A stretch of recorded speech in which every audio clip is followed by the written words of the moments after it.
The relationship between the University of Chicago and the people of the Czech Republic is over a century old.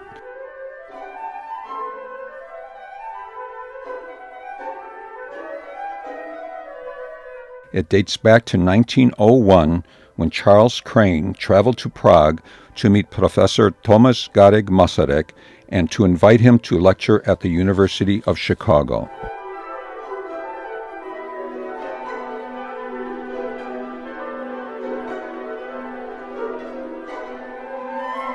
Over the summer of 1902, Tomáš Garrigue Masaryk delivered 13 lectures at the University of Chicago. He got an important opportunity to introduce the Czech question for the first time in the United States.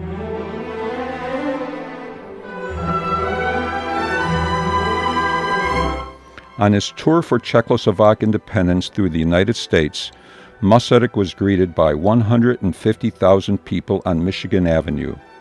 Once again, he returned to the University of Chicago to deliver an important lecture.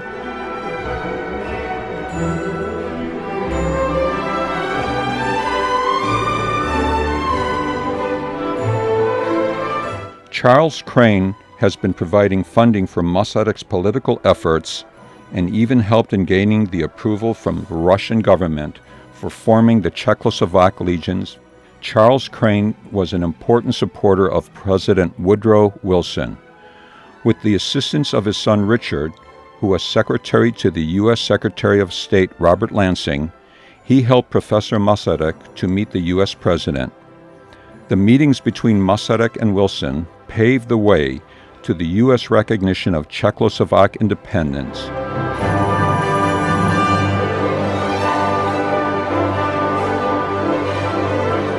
The distant dreams of Tomáš Garrigue Masaryk, his closest friend and colleague Edvard Beneš, and their supporter Charles Crane becomes reality. Professor Masaryk receives a triumphal welcome to Czechoslovakia as the country's first president in December 1918.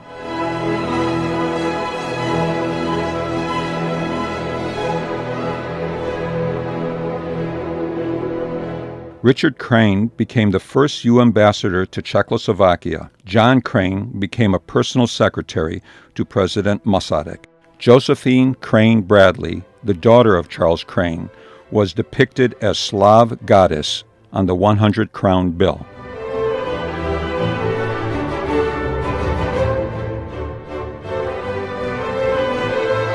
The warm relationship to the United States can be felt in the messages of the first two Czechoslovak presidents to the American people. Good morning. A fine day after the fox of the last week. And I see the new film. As yet I didn't see and hear it. A great invention of America. I'm sure not the last one. The Europeans can learn a bit of you Americans. Goodbye and thanks you. I have been since my student days an admirer of your great and beautiful country. Your struggle for freedom, your material advance, and your intellectual development, the growth of your democracy and your political regime taught me how modern freedom was created. After Masaryk's passing in 1937, his successor, Edvard Beneš, had been facing a growing threat from Nazi Germany.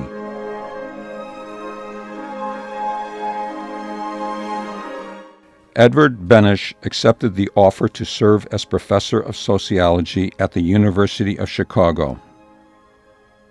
He came to the university under the auspices of the Charles R. Walgreen Foundation.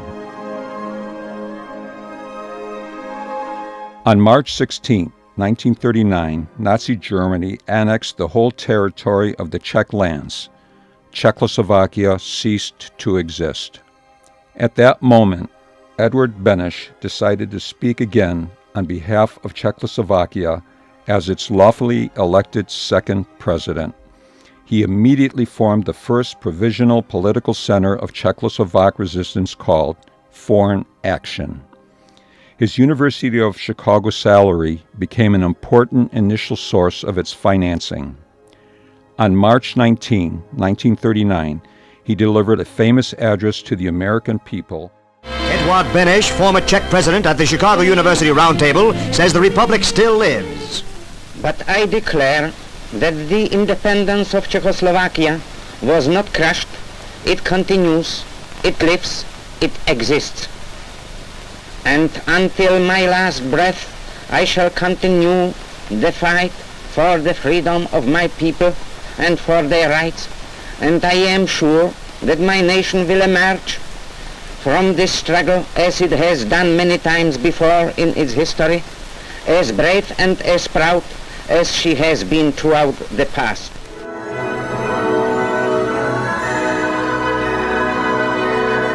Already at the end of April 1939, in a Chicago meeting, Czech and Slovaks of America agreed to form a new combined organization, the Czechoslovak National Council of America, to support the battle for the recreation of Czechoslovakia. Czech and Slovak Americans contributed by donating $15,000 every month.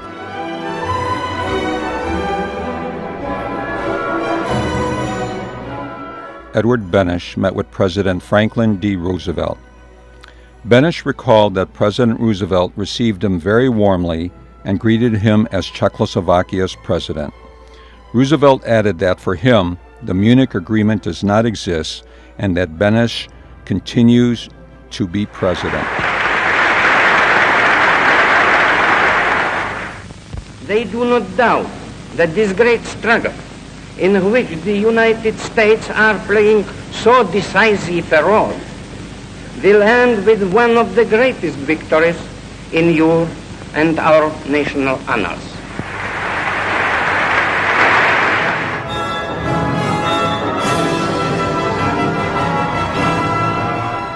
World War II is over. Czechoslovakia is restored.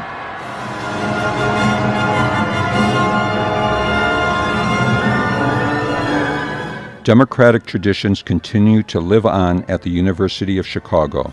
Just as during the Second World War, the University of Chicago placed many refugee scholars in positions not just in its departments, but in universities throughout the United States.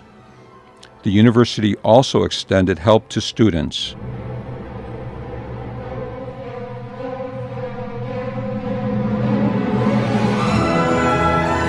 The club called upon the U.S. Congress to admit Czechoslovak students into the United States and attempted to unite the Czechoslovaks in exile. It also continued to organize lectures and various cultural events, including the celebration of the Masaryk centennial. The Blahnik Knight statue by Albin Polášek was erected on the Midway Plaisance on the university campus, reminding us of the special tie between the University of Chicago, President Masaryk, and the Czech nation.